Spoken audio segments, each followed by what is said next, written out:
ಮತ್ತೊಮ್ಮೆ ವಲಸಿಗ ನಾಯಕನಿಗೆ ಬಿಜೆಪಿ ಮಣೆ ಹಾಕಿದೆ. ಮಮತಾ ಆಪ್ತನಿಗೆ ಸಿಎಂ ಪಟ್ಟ ಕಟ್ಟಿದ ಬಿಜೆಪಿ ಪಕ್ಷ. ಮಮತಾ ಆಪ್ತ ಆಗಿದ್ದಂತಹ ಆಪ್ತನಿಗೆ ಈಗ ಬಿಜೆಪಿ ಸಿಎಂ ಪಟ್ಟ ಕಟ್ಟಿದೆ. ಟಿಎಂಸಿಯಿಂದ ಬಂದಂತಹ ಸುವೇಂದು ಈಗ ಬಂಗಾಳದ ಸಿಎಂ ಆಗಿದ್ದಾರೆ. ಬಂಗಾಳದಲ್ಲಿ ಬಿಜೆಪಿ ಗೆಲ್ಲಲು ಕಾರಣ ಸುವೇಂದು ಅವರು ಶ್ರಮಕ್ಕೆ ಈಗ ಕೊನೆಗೂ ಮಣೆ ಹಾಕಿದೆ ಬಿಜೆಪಿ. ಮತ್ತೊಮ್ಮೆ ವಲಸಿಗ ನಾಯಕನಿಗೆ ಬಿಜೆಪಿ ಮಣೆ ಹಾಕಿರುವಂತದ್ದು. ಮಮತಾ ಆಪ್ತರಾಗಿದ್ರು ಸುವೇಂದು ಅಧಿಕಾರಿ, ಅವರಿಗೆ ಈಗ ಬಿಜೆಪಿ ಸಿಎಂ ಪಟ್ಟವನ್ನ ಕಟ್ತಾ ಇರುವಂತದ್ದು. ಸುವೇಂದು ಅಧಿಕಾರಿ ಅವರು ಟಿಎಂಸಿಯಿಂದ ಬಂದಂತವರು ಬಿಜೆಪಿ ಪಕ್ಷಕ್ಕೆ. ಬಂಗಾಳದಲ್ಲಿ ಬಿಜೆಪಿ ಗೆಲ್ಲೋದಕ್ಕೆ ಕೂಡ ತುಂಬಾನೇ ಶ್ರಮ ಹಾಕಿದ್ರು. ಸುವೇಂದು ಅವರ ಶ್ರಮಕ್ಕೆ ಈಗ ಕೊನೆಗೂ ಗುಡ್ ನ್ಯೂಸ್ ಕೊಟ್ಟಿರುವಂತದ್ದು ಬಿಜೆಪಿ ಹೈಕಮಾಂಡ್.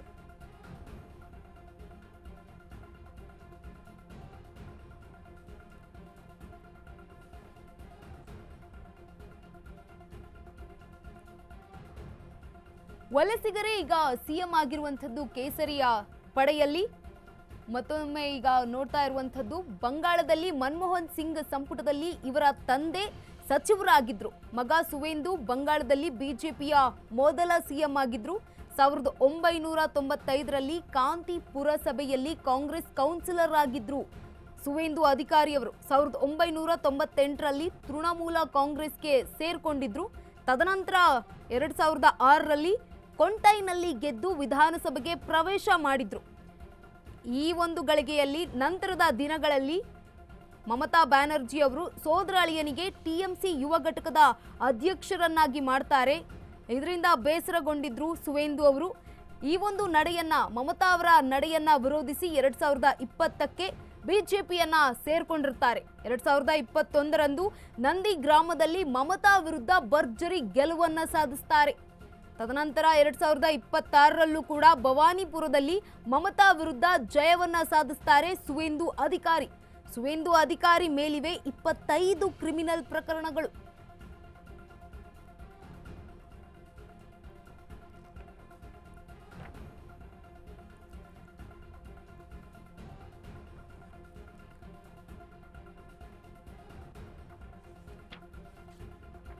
ಇನ್ನು ಅರುಣಾಚಲ ಪ್ರದೇಶದಲ್ಲೂ ಕೂಡ ಇರುವಂತಹ ಗಮನಿಸ್ತಾ ಹೋಗೋದಾದ್ರೆ 2016ರಲ್ಲಿ ಅರುಣಾಚಲ ಪ್ರದೇಶದ ಮುಖ್ಯಮಂತ್ರಿ ಆಗಿರುವಂತದ್ದು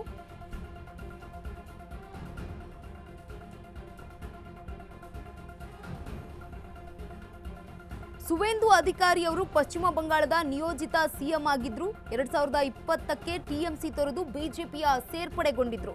ನಂತರ ಹಿಮಂತ್ ಬಿಸ್ವಾ ಅವರು ಕೂಡ ಅಸ್ಸಾಂನಲ್ಲಿ ಸತತವಾಗಿ 2ನೇ ಬಾರಿ ಸಿಎಂ ಆಗಿದ್ದಾರೆ. 2015ಕ್ಕೆ ಕಾಂಗ್ರೆಸ್ ತೊರೆದು ಬಿಜೆಪಿ ಪಕ್ಷವನ್ನ ಸೇರ್ಪಡೆಗೊಂಡಿದ್ರು. ಮಾಣಿಕ್ ಶಾ ಇವರು ಕೂಡ ತ್ರಿಪುರಾದ ಮುಖ್ಯಮಂತ್ರಿ. 2016ರಲ್ಲಿ ಕಾಂಗ್ರೆಸ್ ತೊರೆದು ಬಿಜೆಪಿ ಸೇರ್ಪಡೆಗೊಂಡಿದ್ರು. ನಂತರ ಬಿರೇನ್ ಸಿಂಗ್ ಮಣಿಪುರದ ಮಾಜಿ ಮುಖ್ಯಮಂತ್ರಿ, ಇವರು ಕೂಡ 2016ರಲ್ಲಿ ಕಾಂಗ್ರೆಸ್ ಪಕ್ಷವನ್ನ ತೊರೆದು ಬಿಜೆಪಿಗೆ ಸೇರ್ಪಡೆಗೊಂಡಿದ್ರು. ಆಗ ಅವರು ಸಿಎಂ ಆಗಿದ್ರು.